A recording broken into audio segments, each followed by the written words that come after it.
Então, a oralidade, as narrativas, elas são essenciais nesse processo, né? A gente tem também uma observação interessante dentro desse recorte do trabalho, que é essa interação existente entre homens e animais, né?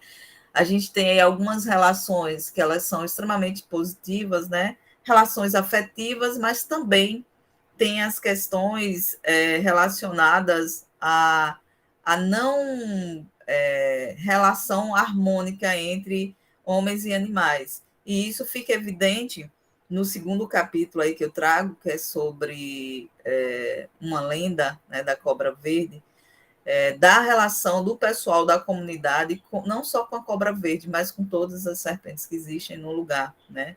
É uma relação muito negativa mesmo, de não aceitar, porque diante de tantas crenças e lendas que eles ouviram, que a sociedade ouve, então sempre associa algo negativo, né? Então, o ideal para eles é acontecer o abate, né? E não só nessa comunidade, mas a gente sabe que, de uma maneira geral, é esse olhar que tem, né? É um animal que ele traz algum risco, então ele precisa ser abatido.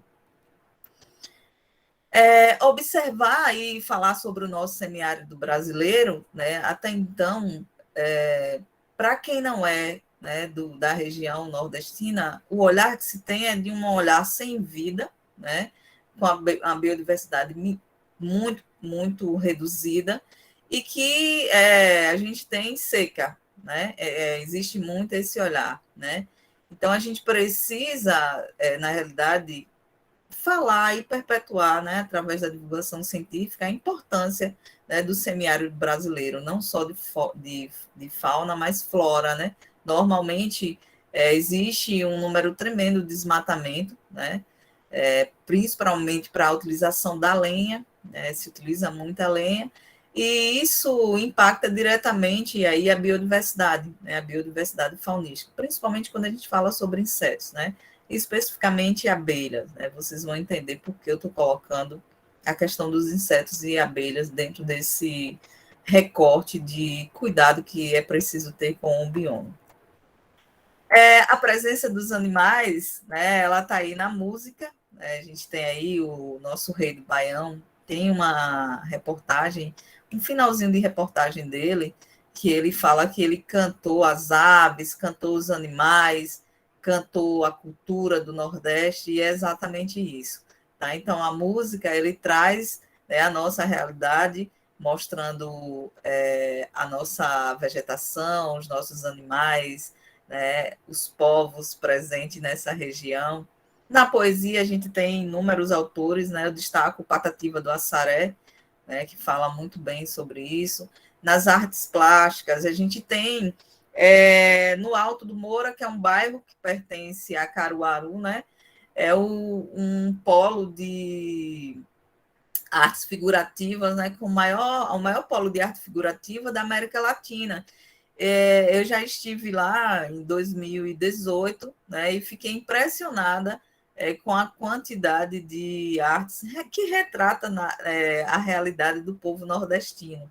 Então, a gente tem também a presença dos animais, a relação do homem do campo com esses animais.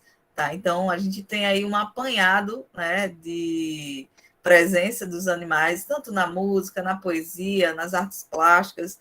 A gente tem um livro que, para mim, que simboliza muito bem a nossa cultura sertaneja, que é Vidas Secas, de Graciliano Ramos, né? Quando ele fala, escreve muito a narrativa sobre a presença da cachorra-baleia, né? O quanto ela é significativa para aquela família. Então, se a gente for analisar essas interações, elas estão aí, né, em toda a nossa cultura popular. Né? Existe uma coisa que eu já tinha comentado sobre a herança biocultural, né?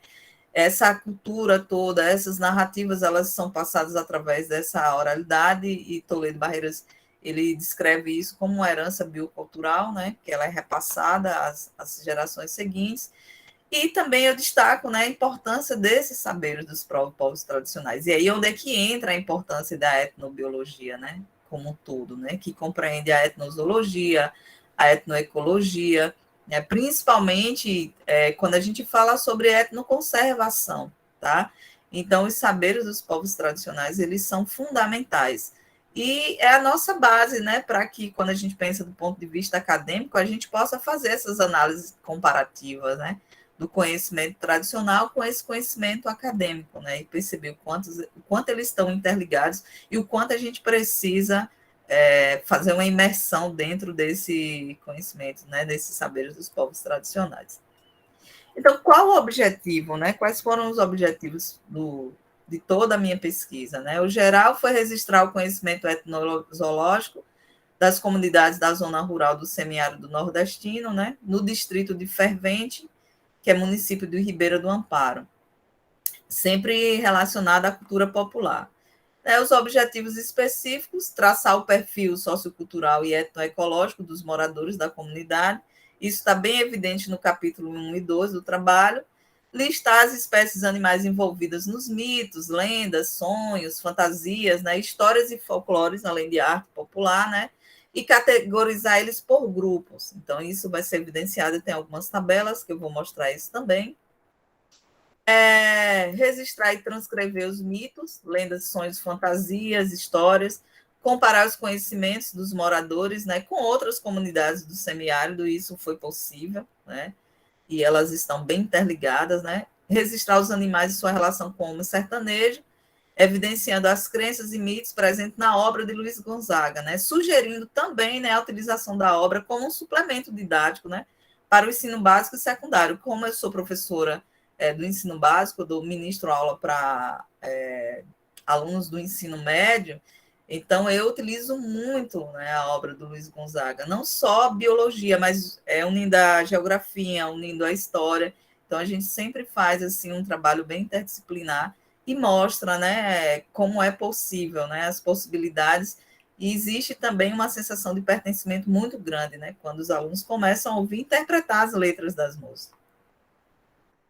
Então, aqui o primeiro capítulo eu trago, né, os animais e a comunidade da Fazenda Fervente, né? Então, a gente tem aqui o primeiro objetivo desse trabalho, né, que foi registrar o conhecimento dos moradores e quais são essas relações que eles têm com os animais. A área de estudo aqui, a gente tem um recorte, né, do mapa Bahia Fervente, uma observação, a comunidade recebe esse nome porque existem nascentes na região, né?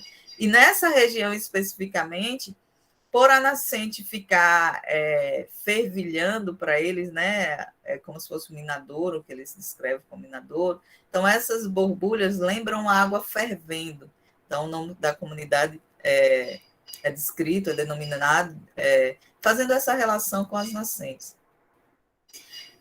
Traçamos o perfil socioeconômico, né, dos moradores, e aí a gente observa que a agricultura é de subsistência, normalmente cultivo de aipim, cultivam milho e castanha, né? Eles têm uma produção muito boa de castanha, né? E eles vendem nas comunidades vizinhas, né? A cidade maior próxima à Ribeira do Amparo é Ribeira do Pombal, aproximadamente 38 quilômetros. Então, eles vendem em feiras livres para essas comunidades que são próximas. Criação de animais domésticos nos quintais e pequenos pastos, comercializam os produtos, né, nas feiras livres, nas comunidades, e a castanha do caju. Tá? Tem um detalhe, Ribeira do Amparo tem aproximadamente, né, o último censo, 14.200, 300 habitantes, e aí vocês percebem que o IDH, né, é baixíssimo, né, 0,512 é considerado um dos mais baixos do país, né, então eles dependem muito de ações do governo, né, e nesse momento que a gente se encontra, o índice de pobreza é altíssimo, né, o Brasil entra aí mais uma vez, para o mapa da insegurança alimentar, e essa região, ela passa por uma situação bem delicada. A coleta e análise de dados, né? Eu fiz visitas a comunidades e aí mantendo esse que a gente chama de report, que é essa comunicação com as pessoas para a gente criar, né, uma relação de confiança. Para mim, eu me senti uma privilegiada porque boa parte dos meus alunos e alunas moram na comunidade. Então, eles já me conhecem. Então, isso facilitou muito, né, a minha entrada à comunidade, para que a população me conhecesse, né? tivesse uma tranquilidade durante o projeto, durante o desenvolvimento da pesquisa. Apresentei o meu projeto, né, falei sobre o projeto para que eles não fizessem uma relação com questões relacionadas à prefeitura, políticas.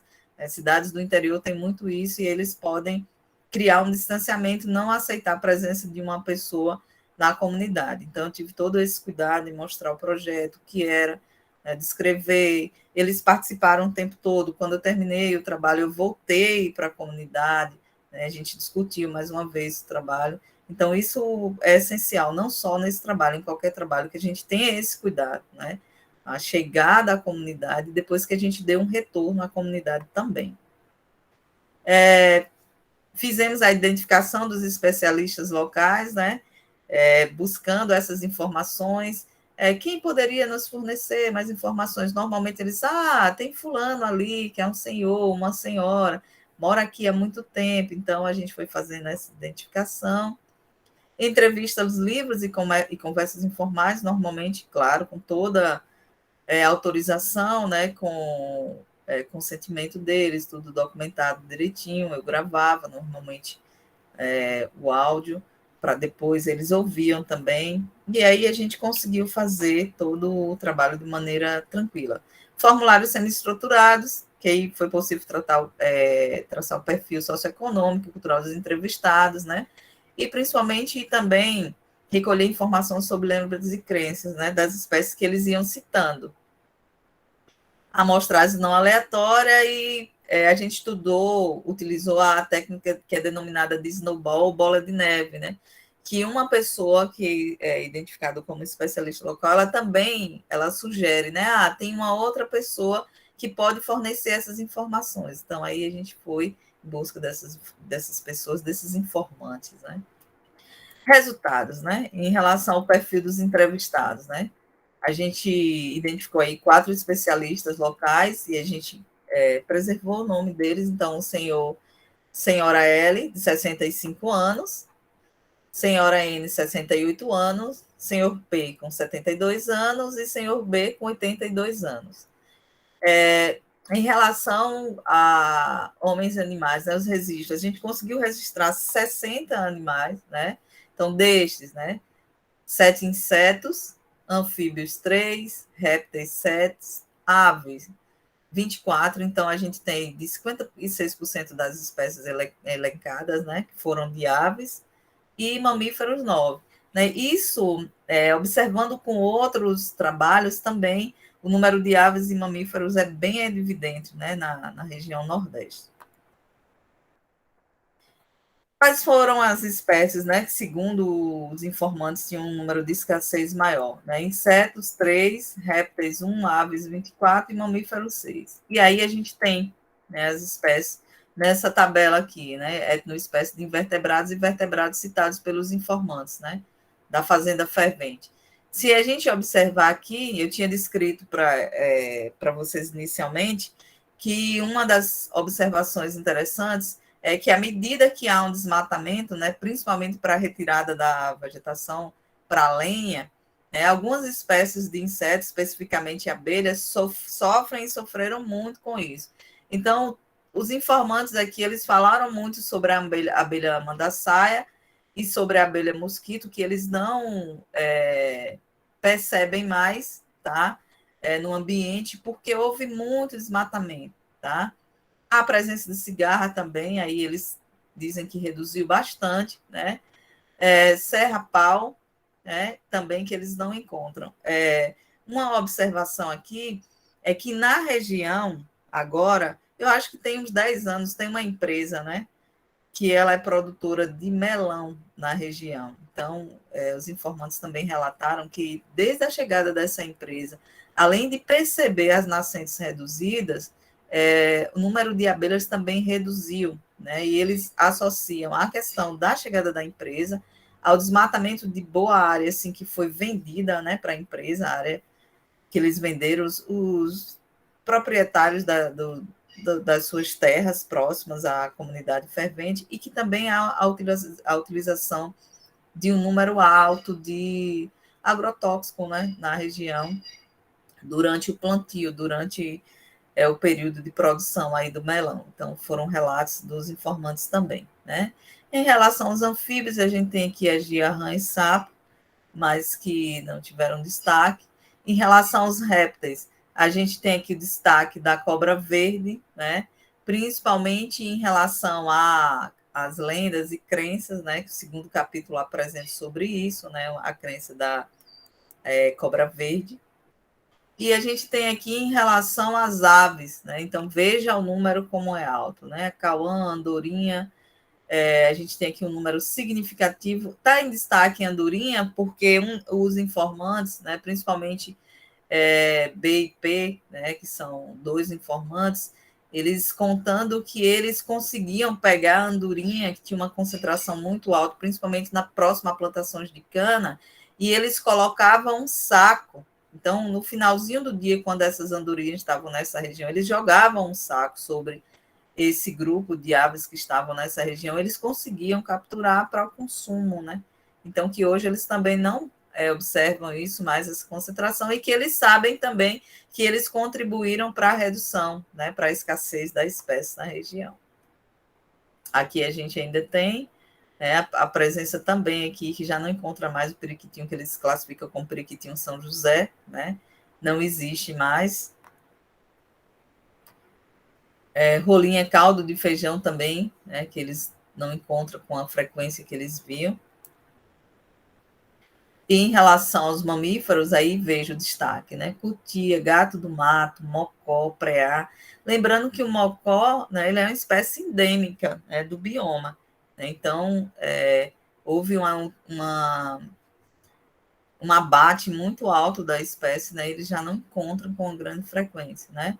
Tem o soim, que é uma espéciezinha de mico, tatu-peba e tatu verdadeiro, que eles também não encontram com a grande concentração, já não vem tanto. Mas eles falam também que isso é resultado do abate, tá?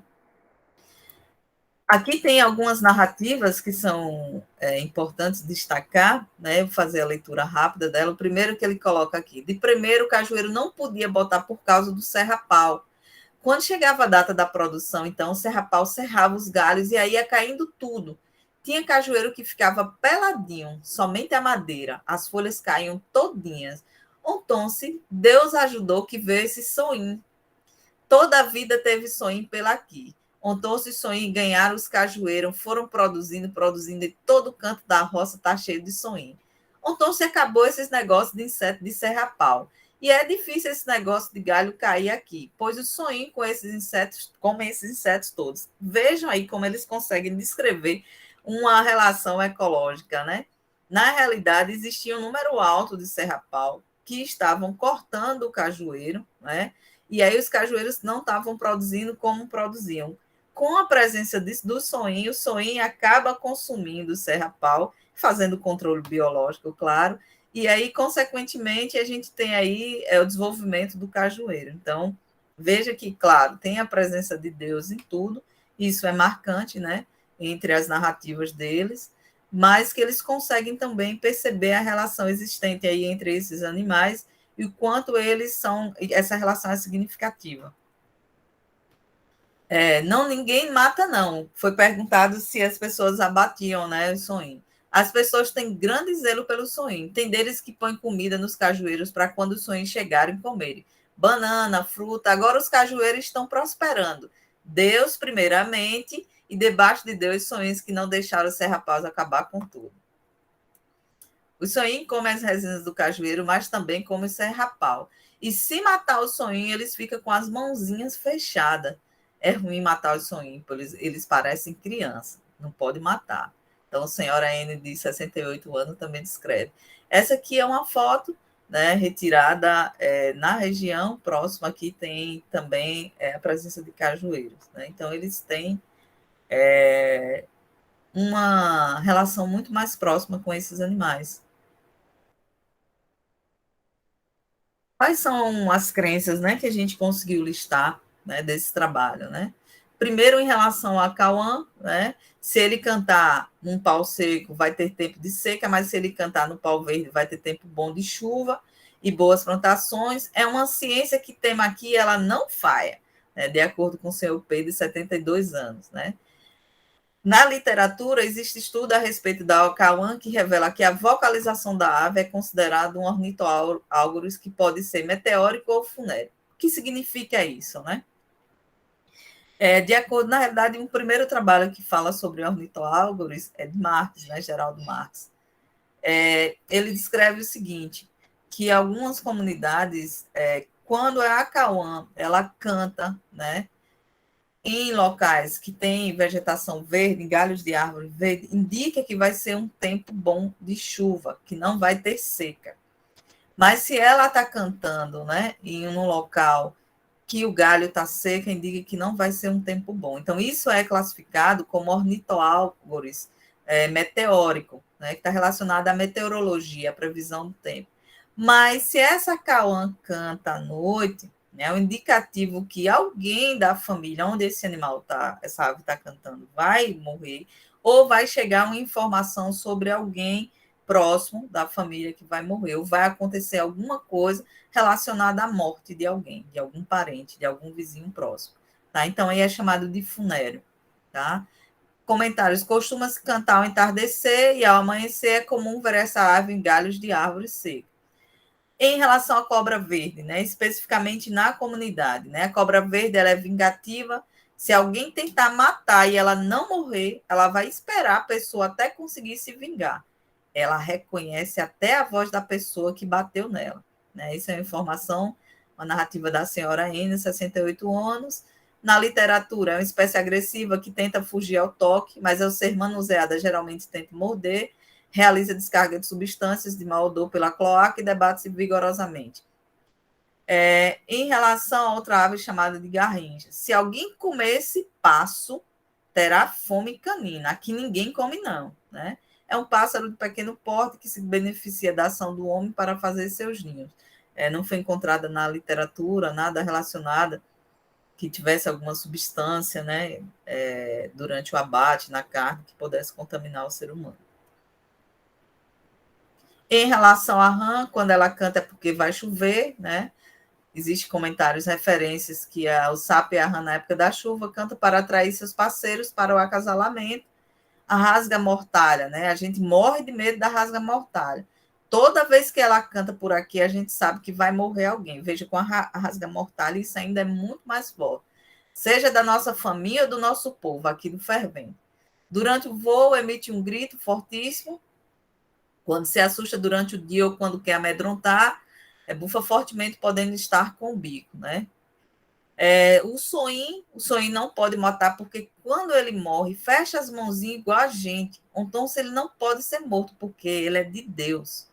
Possivelmente esteja associado à tentativa de segurar alguma coisa durante a morte. Por isso que fecha aí, né, as mãozinhas, como os informantes descrevem. Usos dos animais, né? Eles estão relacionados aí ao uso como recurso alimentar, né? Répteis, principalmente teios de boia, aves, andorinha, codorniz, juriti, nambu, rolinha branca, rolinha caldo-feijão e rolinha fogo-pagu. Mamíferos, né? O mocó, o preá, o tatu-pebre, o tatu verdadeiro. Em relação às práticas zooterápicas, né? Banha de rã para ferimentos, banha de camaleão e banha de teiu, problemas relacionados à pele, banha de jiboia, melhor banha para reduzir inchaços causados por torções nas mãos e nos pés. E na literatura a gente aí tem vários trabalhos que descrevem, né, sobre a atividade dessas substâncias. Né? Tem um trabalho de Ferreira que avalia até a atividade anti-inflamatória da banha de teiu. Em relação ainda ao uso dos animais para mágico-religioso, né, o uso do sapo cururu. Em relação ao homem, os animais e os sentimentos, então a gente tem aqui uma narrativa. O que eu mais gostava era dos passos, as cantigas bonitas, eles cantavam um canto bonito, a gente recordava aquela lembrança desse passo, daquele canto bonito, e hoje em dia não canta mais, ninguém vê mais. Vai fazer o quê, né? Sentir falta. Então, isso é uma fala, né, uma narrativa do senhor B, de 82 anos. E senhora N, ela fala, eu gosto muito do soinho, pois ele dá limpeza nos cajueiros. Onde tem o soinho, o serrapau não entra. No modo de matar os bichinhos, não. Então, aqui a gente tem, né, a observação de Alves, né, que os seres humanos têm uma ligação emocional inata com outros organismos vivos, com a natureza, Isso faz parte do que a gente descreve como biofilia também, tá? Considerações a respeito desse primeiro trabalho, né? Os informantes apresentam conhecimentos mais aprofundados em relação a algumas espécies. A exploração do hábitat, principalmente em atividades agrícolas, tem relação direta com a perda da biodiversidade, né? Diversidade faunística. A presença também de espécies exóticas, né? Algumas espécies de abelhas foram introduzidas. Exploração de espécies arbóreas, né? O desmatamento e corte ilegal de árvores contribuíram. Superexploração de recursos naturais, principalmente em atividades cinegéticas, que são atividades de caça. E o desenvolvimento de atividades ambientais, né? Palestras e oficinas como estratégia de preservação e conservação da fauna. A partir do momento que a gente vai para uma comunidade dessa e a gente mostra também a importância, né, da conservação, né, dessas espécies, facilita para que eles consigam perceber o quanto as espécies são importantes no meio, principalmente espécies que eles acham que são espécies negativas, né? Quando a gente pensa aí nas serpentes, e a gente precisa realmente falar sobre isso com essas comunidades, né? Não chegar lá e dizer, não, que vocês estão errados, não, mas a gente poder dialogar no intuito, né, de mostrar, né, e trazer para ele essas informações a respeito da conservação. O segundo trabalho, a gente fala aí sobre crenças e percepções sobre a Filódrias, né? Filódrias Offense, em Ribeira do Amparo, sertão da Bahia. Uma observação, essas ilustrações que aparecem aí, né, para cada capítulo, foram feitas por um ex-aluno meu do ensino médio, né, o Vitor Gleis. Então, as ilustrações foram deles, eu fui falando sobre o que era o trabalho e ele foi criando a ilustração. Então, a gente tem aqui na cultura ocidental, né, as serpentes trazem problemas relacionados à vida do ser humano. A gente tem também na Bíblia, né, a gente já começa aí falando do quanto a serpente ela enganou, né, e atraiu aí para que ocorresse o pecado, né? Então, as relações realmente, professor, são relações incríveis, né? E sempre com um olhar muito negativo, né, em relação às serpentes, e que a gente precisa fazer um trabalho interessante para discutir a importância da conservação dessas espécies, né? A crença da cobra que mama, que isso é muito forte, né? Até hoje, eu lembro que eu via na infância, né? Que a cobra vinha, colocava a cauda na boca da criança e ela ia lá mamar. Então, isso era muito marcante para mim, tá? Eu sempre ouvi. Conversando com meus alunos, eles sempre ouviram também. Câmara Cascudo fala sobre cobra norato, né? Elementos míticos também são geradores de perspectivas negativas ou positivas, né? Essas crenças podem trazer. E, infelizmente, normalmente a gente vê, pelo menos se a gente pensa culturalmente no Nordeste, que esses elementos, né, míticos, eles estão sempre relacionados ao negativo, com as serpentes, né? A gente ouve muito isso. E essas espécies são caçadas ou mortas em comunidades rurais. Principalmente nas comunidades rurais, porque os pequenos produtores estão ali no cultivo da terra, né, na produção, na utilização da terra, então tem um contato muito maior com esses animais. Então, o abate ele acaba sendo maior também. A área de estudo, que foi a mesma, né, fervente, o período foi de novembro a julho, novembro de 2014 a julho de 2015, a população que eu já tinha falado, o bioma, né, Caatinga. A população nessa comunidade fervente tem aproximadamente 208 habitantes, né? É agricultura de subsistência, eu tinha comentado, né? Aí, mais uma vez, dentro desse trabalho, a gente percebe o quanto a herança biocultural, né? Que é a memória, mais esse conhecimento, mais oralidade, ele é forte, né? Então, se eu tenho lá um informante de 82 anos, né? Que chama a atenção o tempo todo sobre o quanto a cobra verde é vingativa, eu tenho um aluno com 15 anos que ele reforça mais uma vez o quanto a gente precisa se afastar dessa espécie, ou o quanto é preciso abater porque ela é vingativa, né? A percepção que a gente percebe é o medo, né? Mulheres, né? Das entrevistadas, o número foi maior, 31 homens, 10. Eu tenho bastante medo da cobra, eu tenho medo porque ela morde, eu tenho medo de bater nela e errar. Informante 7, aí tinha 65 anos. Por que esse medo de bater e errar? Porque ela vai esperar, né? Segundo eles, ela vai esperar, ela vai reconhecer até a voz da pessoa, ela vai ficar num local específico para que quando essa pessoa passar, ela consiga se vingar, tá? O gênero é determinante em várias atitudes e conhecimentos sobre os animais, né?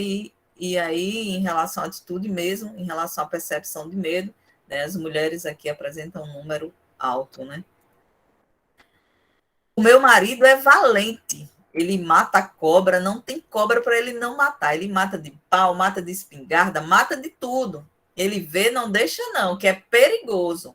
Lá na roça, quando a gente vê cobra, a gente quer matar para não deixar por causa do gado.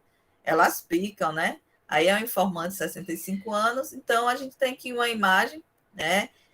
Quem fotografou é um ex-aluno meu, Gilvan, e aqui a gente tem, normalmente, ou eles utilizam pedra, ou eles utilizam uma madeira, né, como instrumento para fazer o abate desse animal. Então, aqui tem a imagem da Filódrias, né, abatida, e isso, coincidentemente, ocorreu quando eu estava no início do meu trabalho, né, então, o aluno fotografou e me enviou, né, essas imagens. Então, o que é que a gente tem aqui, né? Eu fiz uma análise comparada com as narrativas, né, dos moradores e o que a gente tem de informação na literatura. Então, foi colocado aqui, elas botam de 6 a 8 ovos, né, informando 72 anos. É ovípara, havendo registro de desovas constituída por 7 a 8 ovos. Onde tem mato verde é mais fácil de encontrar ela. Ela se esconde entre as folhas e aí fica difícil da gente ver. Né? Senhora de 54 anos, é mais fácil de encontrar ela perto da água, onde os matos ficam mais verdinhos. E senhor B, de 82 anos. A coloração verde e a tendência de utilizar ambientes associados à água, com vegetação verde ao longo do ano inteiro, representa um modo de defesa por camuflagem. Ela gosta de comer bichinhos pequenos, catende, filhote de passarinho, os ovos dos passarinhos que ela fica nos ninhos.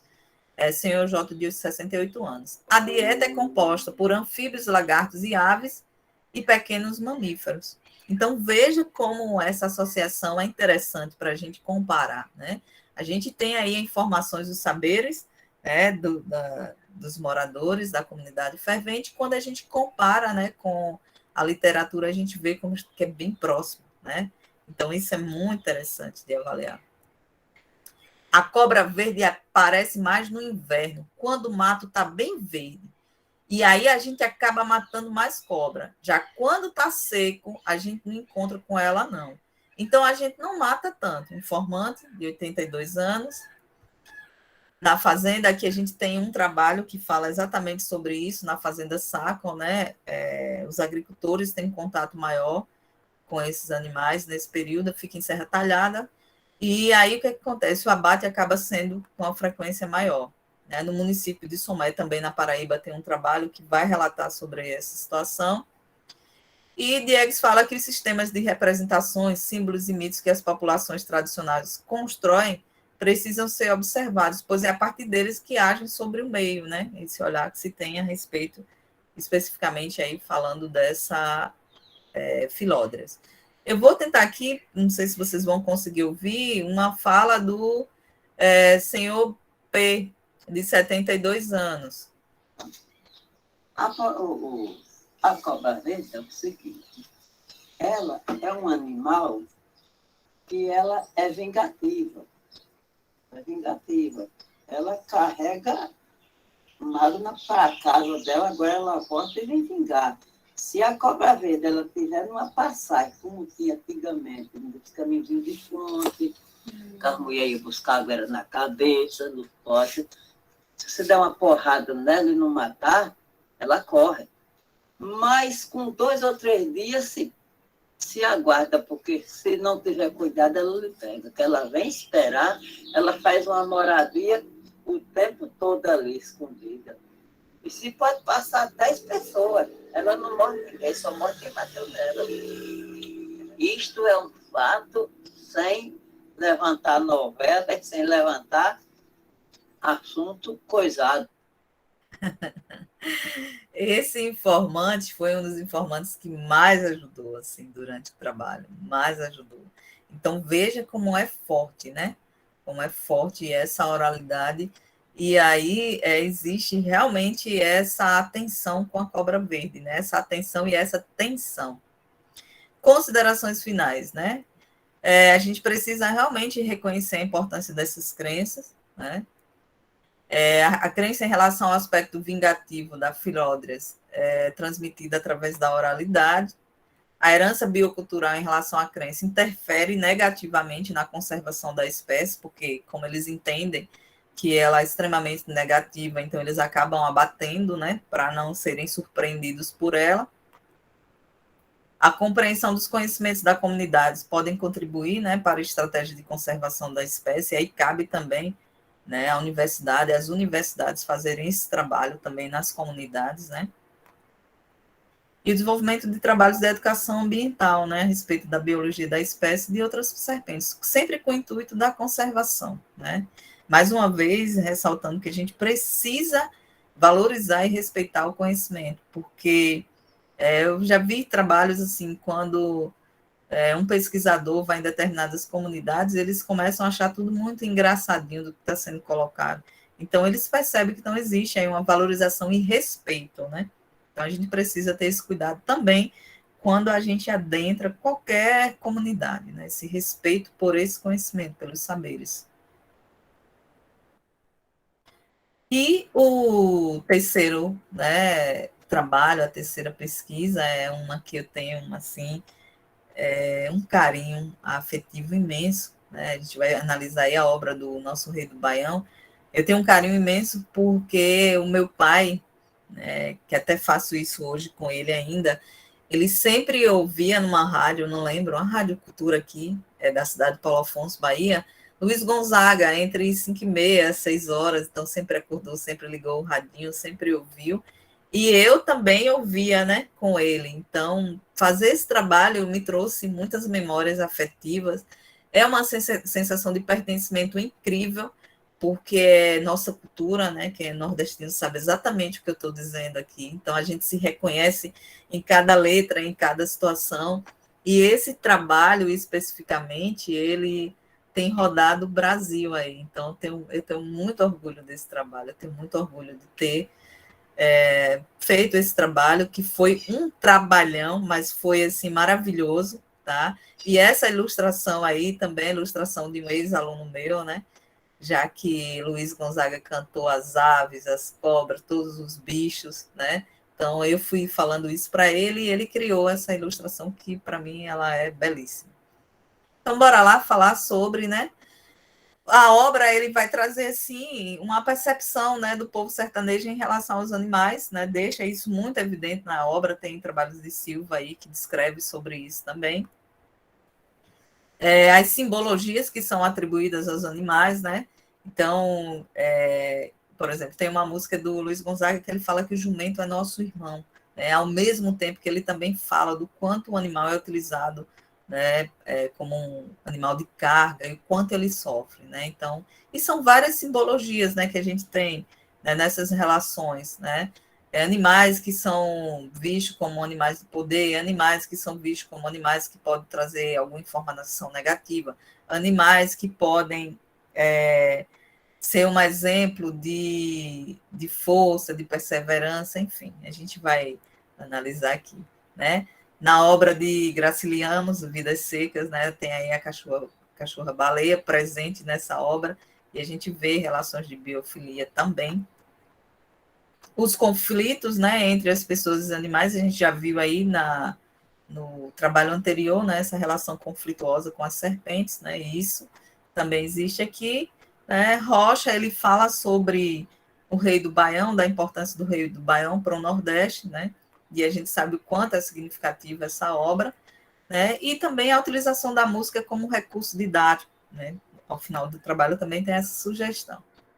Como foi feito, né? Quais foram os métodos, como foi desenvolvido esse trabalho? A gente pensa no sertão, né? Aspectos da região semiárida, né? Uma região de seca, né? Que é um fenômeno da seca que a gente tem aí, mas aí fala também da questão da nossa resistência enquanto povo, da nossa religiosidade, né? A questão da escassez hídrica. Então, a gente tem aí um recorte interessante, né, sobre os aspectos da região semiárida. A coleta de dados, né? A pesquisa ela foi desenvolvida, né, no finalzinho de 2015 até início de 2016. A pesquisa foi desenvolvida no site, né, de Gonzagão, e foi audição, né? Além de leitura de todas as letras, mais audição de todas as músicas, que para mim foi uma delícia, né? Ouvir as músicas, né? Leitura e selecionar, né? Após a audição, leitura, selecionar quais músicas, né? Quais letras tinham alguma relação com os animais, homens e animais. E pesquisas bibliográficas também para fundamentar o trabalho. Então, foram 604 músicas, né? Dessas 604 músicas analisadas, 91 são instrumentais. Das 513 com letras, 105 fazem citações de animais, né? 9 taxos foram descritos nessa obra de Luiz Gonzaga. E aí a gente tem, né, dos objetivos lá do início da dissertação era que a gente iria categorizar, né, os grupos que aparecessem. Então, a gente teve aqui, dentro dos invertebrados, insetos, né, crustáceos, miriápodos, moluscos e peixes. Dentro do grupo vertebrados, a gente tem anfíbios, répteis, mais uma vez, evidenciando assim o destaque para aves e mamíferos, né, que é alto. E aqui a gente tem, né, de insetos, a gente tem abelha, barata, besouro, destaque de cigarra, jandaíra, mandaçaia, que são abelhas, mamangá, marimbondo, mosquito e tanajura, né, uma espécie aí, formiga. De crustáceo, camarão e siri. Miriápodo, lacraia. Molusco, a gente aí tem a ostra. Peixes, acari, cruvina, matrichã, peixe, piaba, piranha, surubim, traíra. Anfíbios, sapo, cururu, gia e rã. Répteis, calango, cascavel, surucucu, cobra-coral, cobra verde, que apareceu no meu trabalho anterior, jararaca, jacaré, cobra, né? Eles escrevem lá como cobra. E aí a gente tem que o primeiro, não bota a mão no buraco do tatu, que é muito perigoso, é preciso ter cuidado. Lá dentro pode ter uma cascavel, um urutu, esperando com o bote armado. Não bote a mão no buraco do tatu, que é muito perigoso, é preciso ter cuidado. Então, veja, aqui a gente já observa as relações conflituosas, né, entre homens e serpentes, e o quanto eles são conhecedores da biologia do animal, né? Então, saber onde é o hábitat do animal, o provável local em que esse animal pode estar, né? Então, ele já descreve também que é muito perigoso, tá? Em relação às aves, né, a gente tem aqui o destaque de acauã, asa branca e assum preto, né? Então, tem andorim, arara, araponga, azulão, bacurau, beija-flor, canário, cantarino, coruja, galo, galo de campina, gavião, guiné, iambu e jaçanã.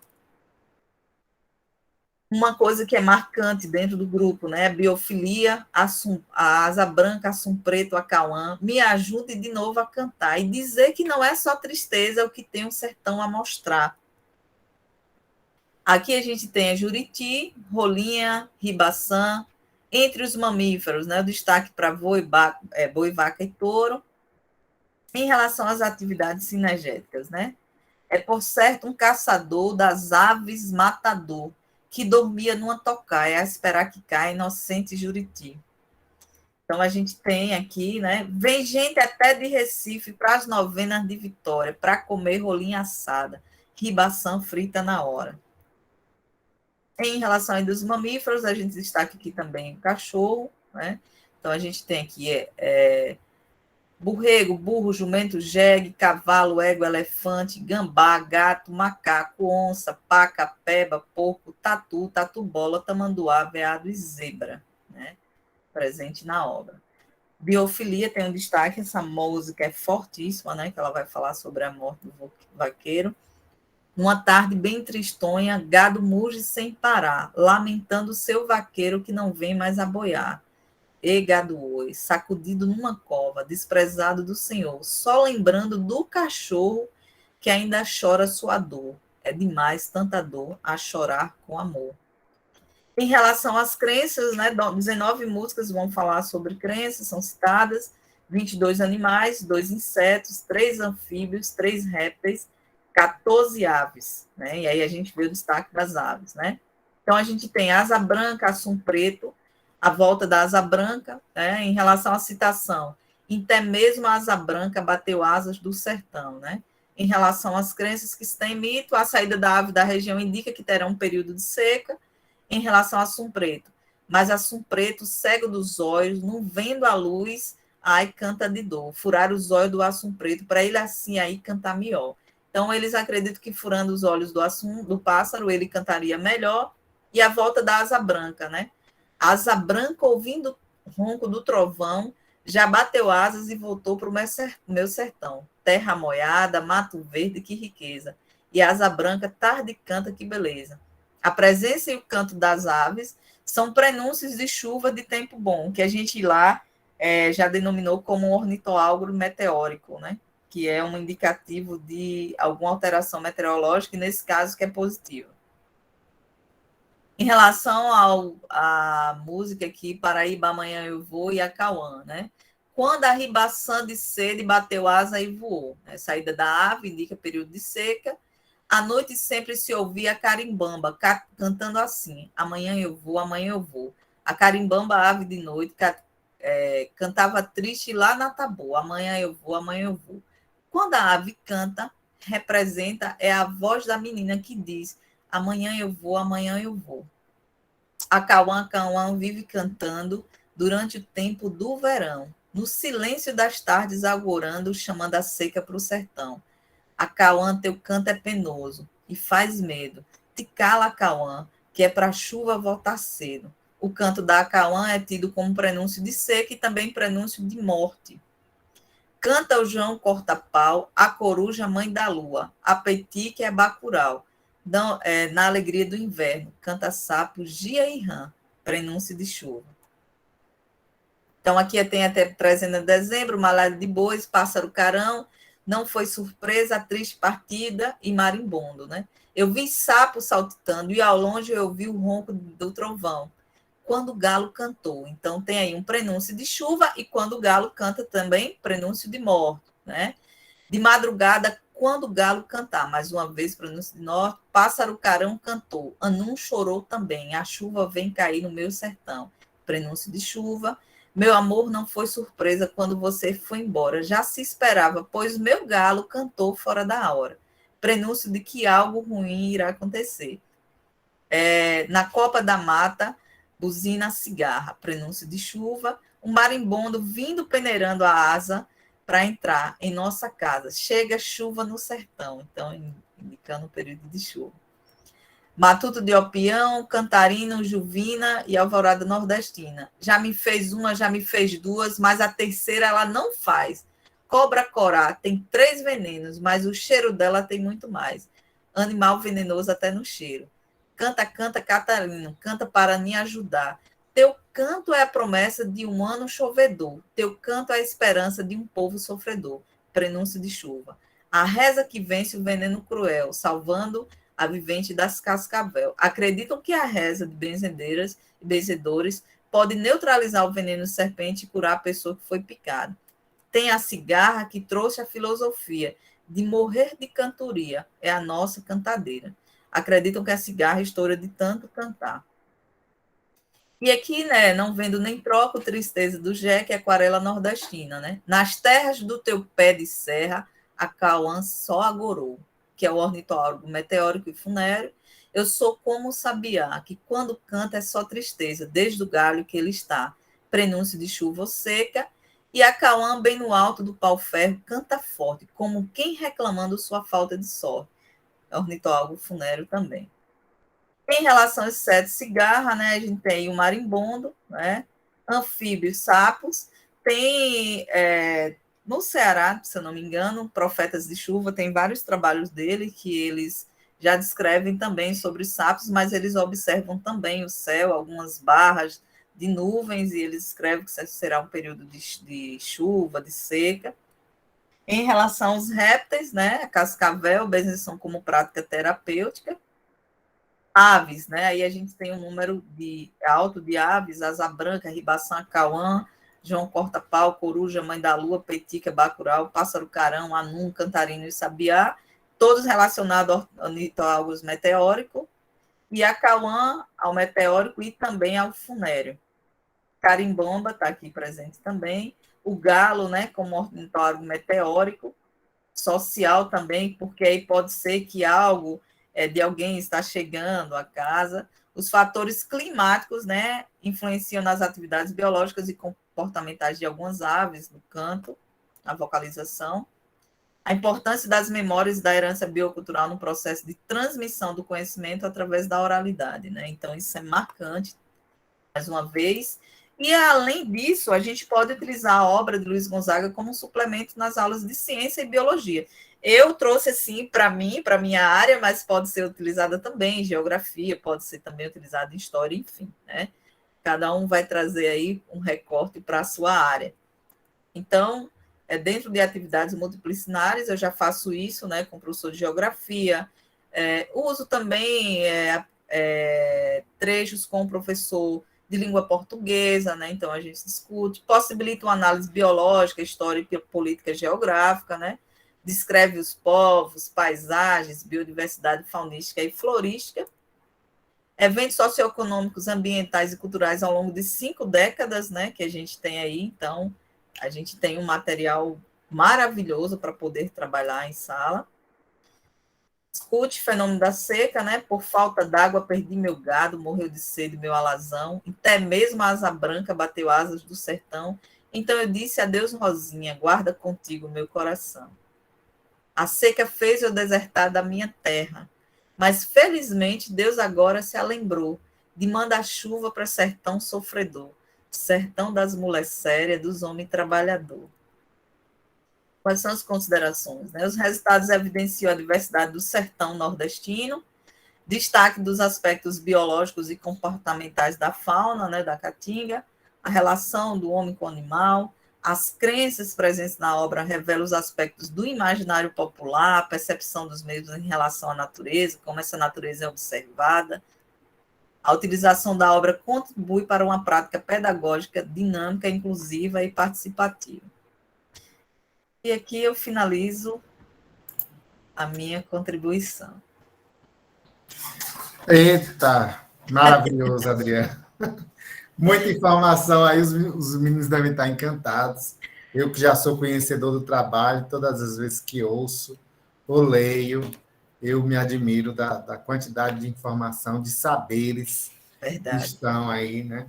E das possibilidades de trabalhar esses saberes. Estava aqui assistindo e pensando.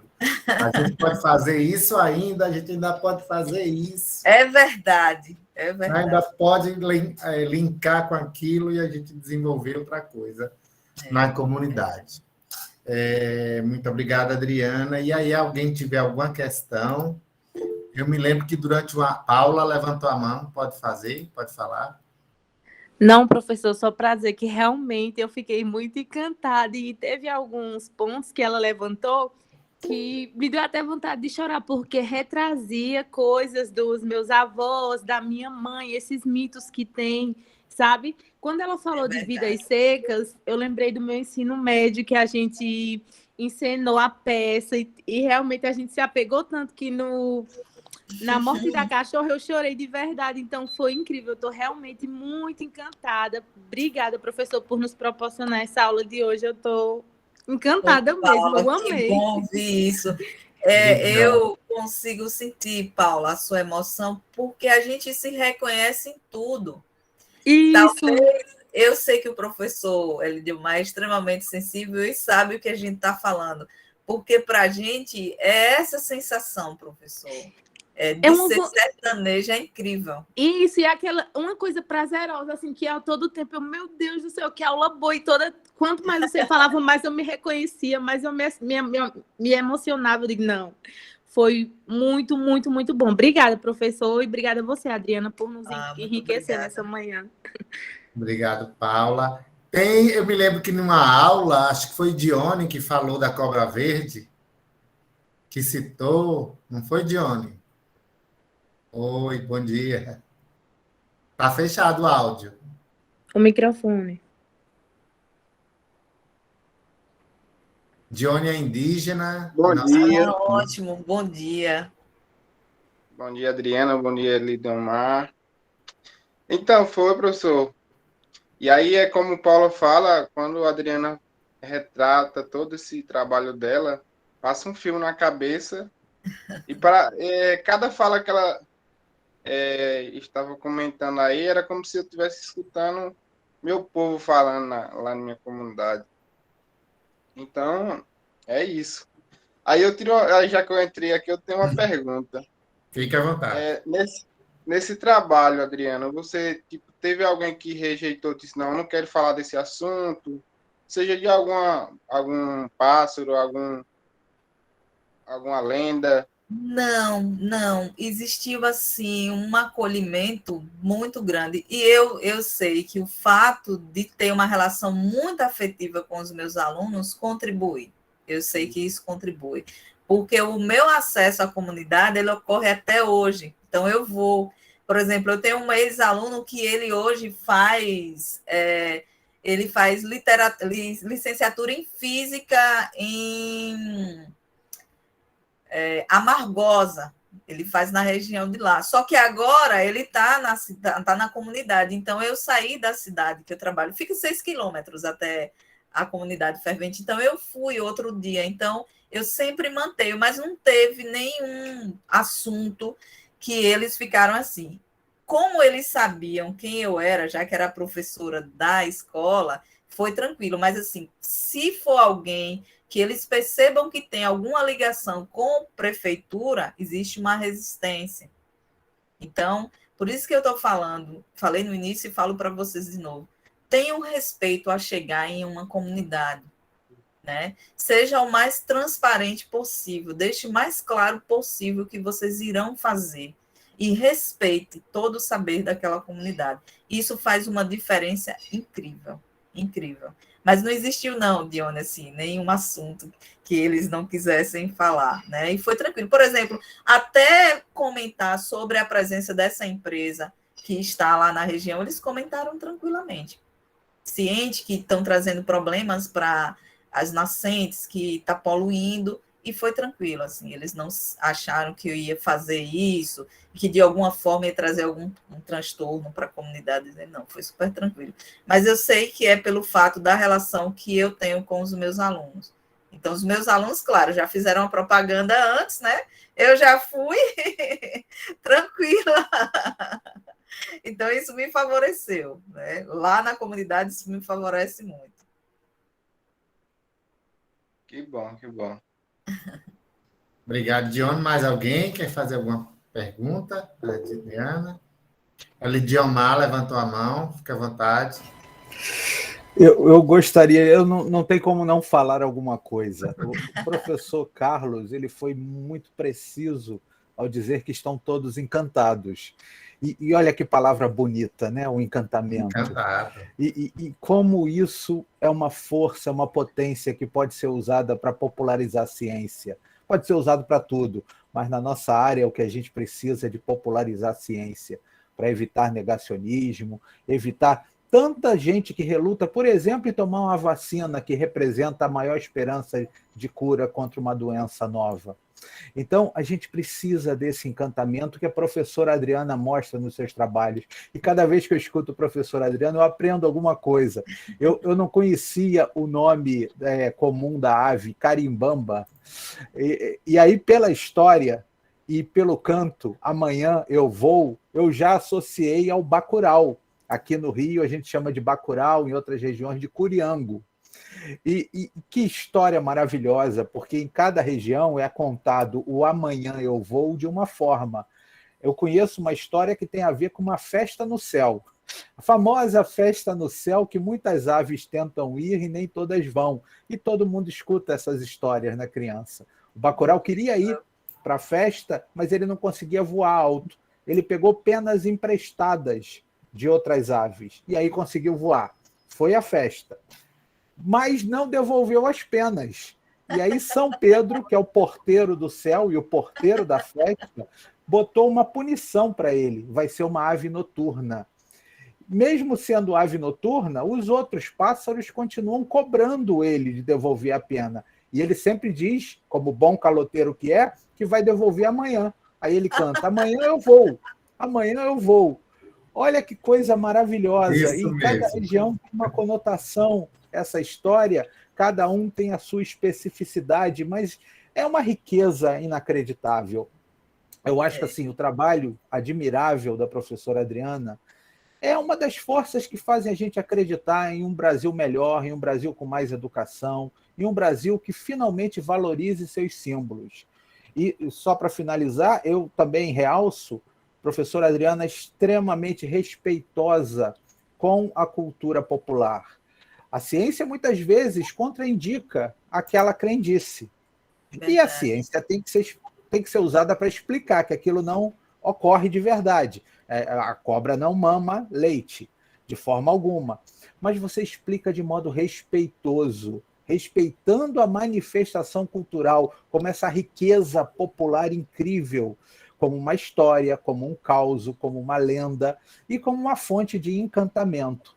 Então, a professora Adriana e o seu trabalho nos encantam o tempo todo. Parabéns, professor, e muito obrigado por esse momento. Ai, professor, eu que agradeço. Obrigado. Obrigado, professor Elidiomar. Jadson também levantou a mão. Pode falar, Jadson. Bom dia, professor. Bom dia, Adriana. Bom dia, Bom dia, professor querido. Elidiomar também, os colegas. Adriana, eu fiquei com a dúvida. Qual é a relação da caça nessa comunidade? Tipo, eles têm algum preceito, algum procedimento para realizar a caça e manter os costumes de, tipo, teve um animal que a senhora falou que não pode matar porque parece humano quando fecha as mãos. Mãozinhas. É como o Então, guaxinim na América do Norte. O pessoal também tem essa coisa porque ele fecha a mão parecendo um humano.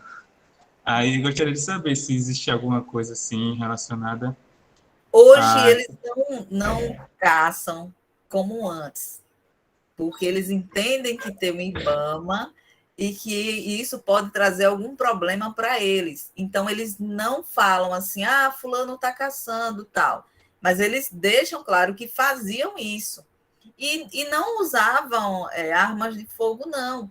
Eles usavam um saco, para você ver a quantidade, como era alta, principalmente de rolinha.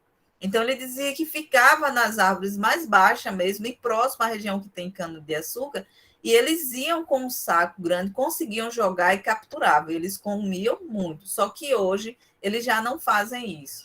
Então, eles descrevem sobre todos esses processos que eles viviam e que perceberam que reduziu a quantidade de animal. Mas como eles entendem que existe a presença de IBAMA, existe a fiscalização e que não podem, então, assim, devem fazer, né, mas de maneira muito escondida, mas que já não é algo que faz parte da alimentação diária dele como era antes, né?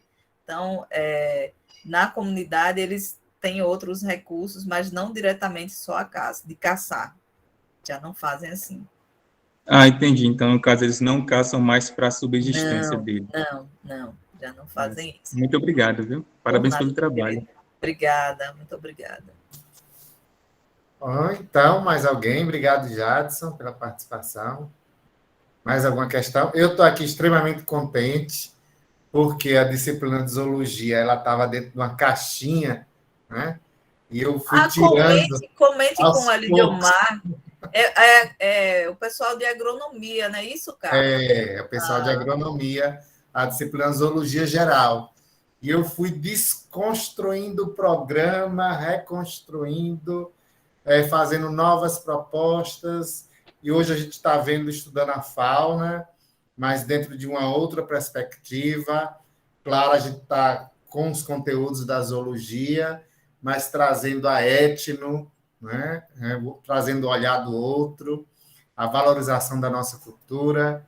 E eu acho que está sendo muito interessante essa construção aqui dentro da disciplina, inovando, né?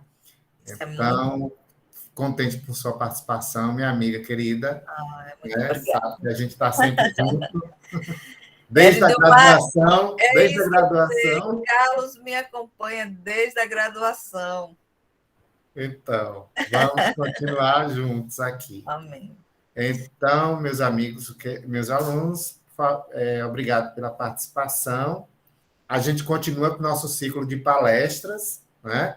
Então, a gente vai trabalhar os peixes semana que vem, mas também dentro dessa perspectiva, né? Com o Daniel Amaral, que vai trabalhar com a pesca artesanal, né? E a cultura associada aos peixes.